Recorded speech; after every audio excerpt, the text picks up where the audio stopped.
I'm Molly White, and you're listening to the audio feed for the Citation Needed newsletter.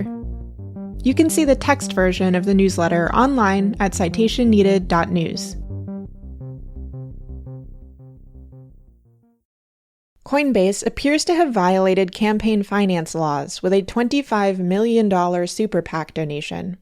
Actively involved in contract negotiations with a federal government agency, Coinbase was likely prohibited from making its $25 million contribution to the Fairshake cryptocurrency-focused super PAC in May 2024. This issue was originally published on July 30th, 2024, and was updated on August 5th. With $45.5 million in corporate contributions, American cryptocurrency exchange Coinbase is the largest donor to Fairshake, a newly minted super PAC focused solely on installing political candidates who will be friendly to the cryptocurrency industry, and ousting those with a history of pushing for stronger regulations and consumer protections when it comes to an industry that has long been a regulatory Wild West. Coinbase's donations to the super PAC came in 3 installments: $5 million contributed in November 2023, $15.5 million in December 2023, and another infusion of $25 million on May 30th, 2024. Coinbase announced the latter contribution a few days later on their blog on June 3rd in a post titled "How to Get Regulatory Clarity for Crypto." They repeated dubious claims about the number of Americans who own cryptocurrency and the so-called grassroots nature of their Stand With Crypto advocacy group, and described their spending as an attempt to, quote, send a clear message to political candidates that it is bad politics to be anti-crypto. This $25 million contribution, however, appears to be in violation of federal campaign finance laws that prohibit contributions from current or prospective federal government contractors. This would be, by far, the largest known illegal campaign contribution by a federal contractor. The contract. On March 4, 2024, the U.S. Marshals Service, an agency of the U.S. Department of Justice, published a contract opportunity for a provider to help them with, quote, managing and disposing of large quantities of popular cryptocurrency assets. The Marshals Service is in charge of holding cryptocurrency assets that have been seized as a result of law enforcement activity, including at least 164,000 bitcoins with an estimated market price of around $10 billion. And the Marshals periodically sell these assets once litigation has concluded. Bids for the Marshals Service contract were due on April 1st, 2024. On July 1st, 2024, the $32.5 million contract was awarded to Coinbase, and Coinbase published a blog post promoting its selection for the federal contract the same day. According to the government website, the contract began on July 1st, 2024, and will end on June 30th, 2025 at the earliest. Campaign finance law prohibits federal government contractors from making contributions or promising to make contributions to political entities, including super PACs like Fairshake.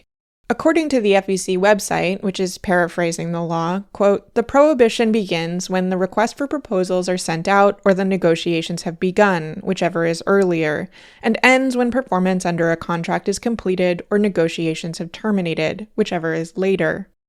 This prohibition and similar such anti-corruption laws are often called pay-to-play laws.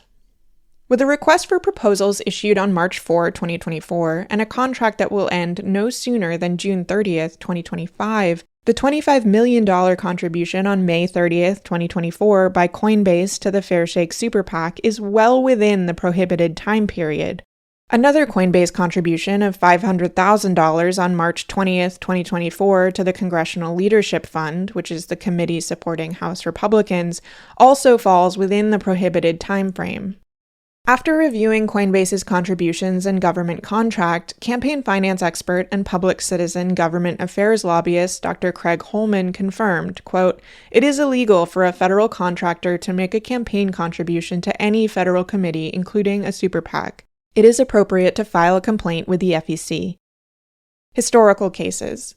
The largest illegal campaign contribution from a federal contractor to date appears to have been $1 million in 2022, contributed by the Marathon Petroleum Company to the respective super PACs for both House and Senate Republicans, one of which is the very same Congressional Leadership Fund that received Coinbase's $500,000 donation. At the time, a unit of the Marathon Company was in negotiations for a small, one-off contract to provide jet fuel to a government agency. Marathon's lawyers claimed that the company had not historically engaged in federal contracting and that they were unaware that the company was negotiating a federal contract at the time of the contributions. The violation resulted in an $85,000 fine.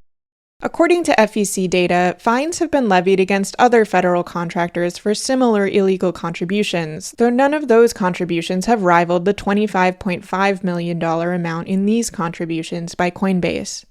Past enforcement actions include one against Hamilton Company, who donated $300,000 to Americans for Prosperity Action and was fined $56,000 in March 2022, against Ashbrit, who had donated $500,000 to America First Action, Inc., and was fined $125,000 in July 2021, and an enforcement action against Amec Construction, whose employees had made various contributions in the amount of at least $16,935 and was fined $85,000 in October 2005.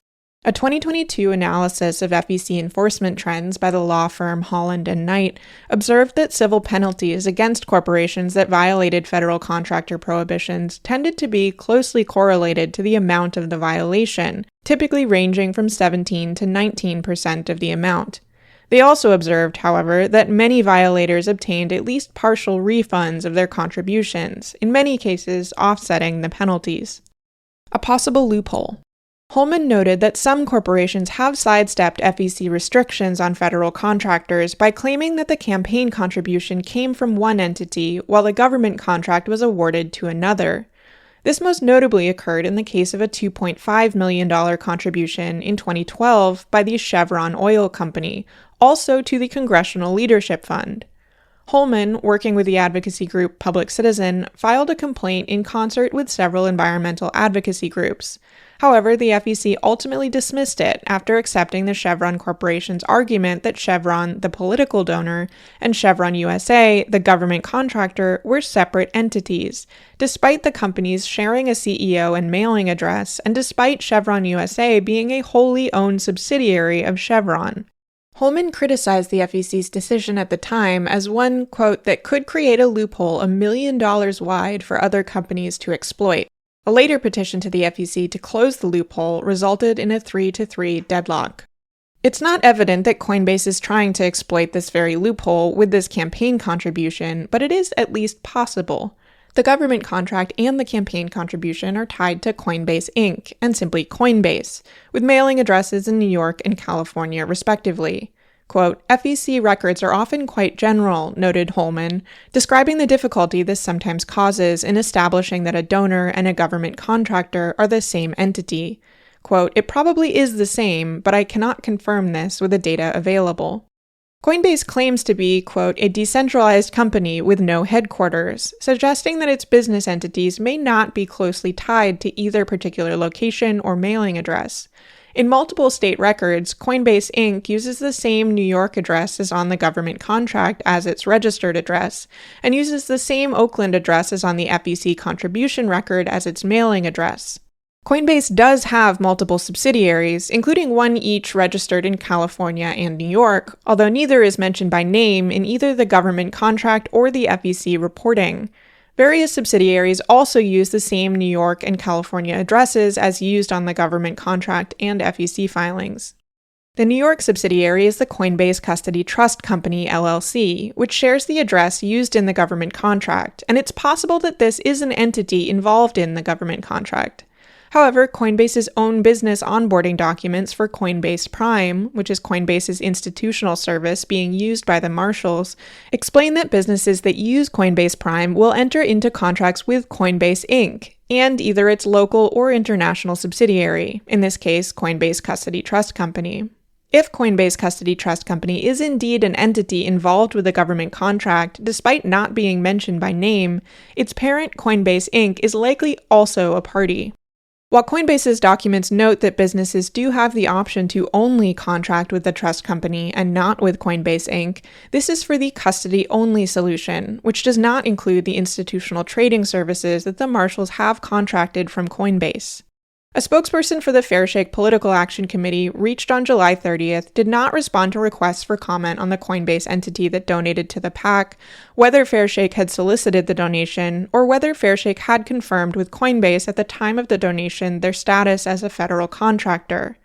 The Fairshake website does note that federal contractors are prohibited from contributing to the super PAC, as does the website for the Congressional Leadership Fund. Coinbase's response. A Coinbase spokesperson, reached on July 30th, declined to answer questions about which entities were associated with the government contract or the political contribution, or to respond to broader inquiries about the apparent campaign finance violation. They stated only that, quote, Coinbase complies with all applicable laws, including campaign finance law. 2 days after this article was published, Coinbase's chief legal officer, Paul Grewal, took to Twitter to argue that the company's political contributions were not in violation of campaign finance laws. He further condemned this article as, quote, misinformation, which he insinuated may have been, quote, intentional. Grewal asserted that Coinbase is not a federal contractor and thus is not subject to the prohibition, pointing to a definition of the term within the Code of Federal Regulations as those who are paid, quote, in whole or in part from funds appropriated by the Congress. He also pointed to a Q&A document that was published as an update to the Request for Proposals, RFP, on April 18th, and which contains questions between unidentified prospective contractors and answers from the U.S. Marshals Service. One such Q&A entry identifies the Department of Justice's Assets Forfeiture Fund as the source of the funding for the contract ultimately awarded to Coinbase. Quote, Coinbase is not a federal contractor under the plain language of 11 CFR 115.1. USMS isn't paying us with appropriated funds, something it made clear in the public RFP, Grewal concluded in his tweet. While this Q&A document seems to be what Grewal is drawing upon for his claims that the Marshal Service, quote, made clear in the public RFP that they would not be, quote, paying Coinbase with appropriated funds, there does not appear to be any statement within the RFP that explicitly addresses whether the funds for the contract are appropriated by Congress or not. If Grewal's explanation were to be accepted, it would be another massive loophole in laws intended to prevent the appearance of or actual corrupt pay-to-play behavior by federal contractors looking to secure multi-million-dollar government contracts such as this one. However, lawyers at Public Citizen weighed in. Quote, Grewal's argument that funds in the Assets Forfeiture Fund are not appropriations is incorrect.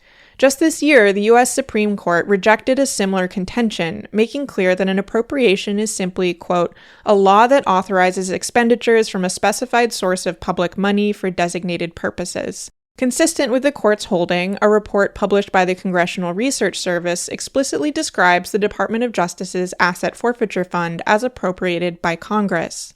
When met with that point, Grewal argued, quote, this isn't about the Constitution's appropriations clause or references to contractors that have nothing to do with political spending. It's about political spending by parties deemed to be government contractors by the rules that actually are relevant. 11 CFR 115.1, 28 USC 524C1, etc. As the DOJ's asset forfeiture management staff have confirmed, AFF is, quote, one of the leading non-appropriated sources of funding for federal law enforcement today. I'm sorry, but this is what a payment in seized crypto by USMS happens to be. However, over the past 5 decades, both courts and the Department of Justice have considered the statutory creation of the AFF to be an appropriation. The complaint. I have, with the help of Public Citizen, submitted a formal complaint to the Federal Election Commission. Because Grewal responded to the allegations only after the original complaint had been filed, we also filed a supplement to address his argument that Coinbase is not a federal contractor. You can view the text of the complaint on Public Citizen's website, view Public Citizen's press release, or read the full PDF version submitted to the FEC. Next, the FEC will review the complaint to ensure it satisfies the criteria for a proper complaint. The Commission will then notify Coinbase and invite them to reply within 15 days, after which they will vote on whether there is reason to believe a violation has occurred. If they find there is reason to believe a violation occurred, they will open an investigation or begin conciliation discussions with Coinbase. An apparent campaign finance violation of historic size is not a good look for an industry attempting to regain legitimacy in the political sphere.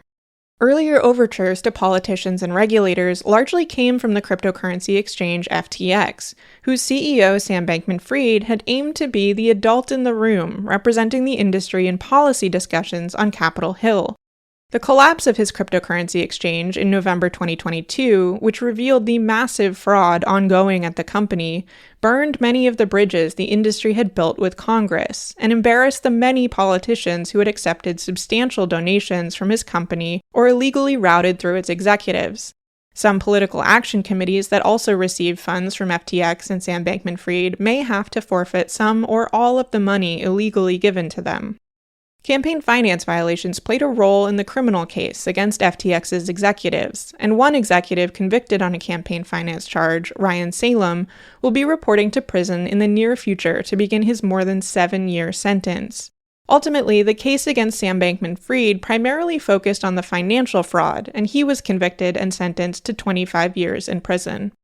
The harm to consumers as a result of the FTX collapse and the related disasters in the cryptocurrency world had seemed, for a time, to convince lawmakers of the need for stronger consumer protections in the fraud-ridden cryptocurrency industry. Those memories, unfortunately, seem to be growing ever more distant for some politicians as the industry is waving nearly $200 million under their noses.